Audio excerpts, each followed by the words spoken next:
আসসালামু আলাইকুম। ওয়ালাইকুম আসসালাম। ভাইয়ের নামটা? আমার নাম সুলতান মাহমুদ। কোথা থেকে আসছেন? আসছি বলতে আমি সিলেট থেকে বাসায় যাচ্ছি ঈদের ছুটিতে আরকি। কোথায় বাসা কোথায়? বাসা হচ্ছে জামালপুর। আচ্ছা সামনে তো ঈদ, টিকিট সংগ্রহ করতে পেরেছেন? হ্যাঁ, টিকিট সংগ্রহ হয়েছে। একটু কষ্ট হয়েছে কিন্তু ঈদের ছুটির কারণে অনেক সময় অনেক গাড়ি মানে স্পেশাল ভাবে কিছু দেওয়া হয়। সেক্ষেত্রে গাড়ির টিকিট পাওয়া গেছে আরকি। দাম কি বেশি রাখছেন না স্বাভাবিক? না স্বাভাবিক। আগের মতোই স্বাভাবিক। কোনো সমস্যা নাই। ঈদের ছুটিতে যাচ্ছেন। হ্যাঁ, ঈদের কতদিনের ছুটি হয়েছে? ছুটি কম, একদম স্বল্প ৮ দিনের। দেখা যাক। বাসায় সবার সাথে ঈদ করবো এটাই হচ্ছে অনেক বড় কথা। এই। মোহাম্মদ শাহ আলম। কোথা থেকে আসছেন? আমি সিলেট ক্যান্টনমেন্টে চাকরি করি।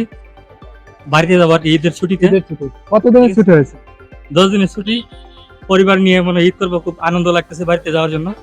ঠিক আছে, টিকিট সংগ্রহ করতে পেরেছেন? টিকিট সংগ্রহ করিনি, করবো আর কি।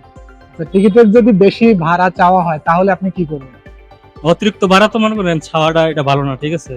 এটা হাতের নাগালের ভিতরে ভাড়াটা রাখলে সবচেয়ে ভালো আর কি। কি আশা করেন ঈদের সময় কি সঠিকভাবে যেতে পারবেন নাকি একটু ঝামেলার সম্মুখীন হবে টিকিট নিয়ে বা বাস নিয়ে?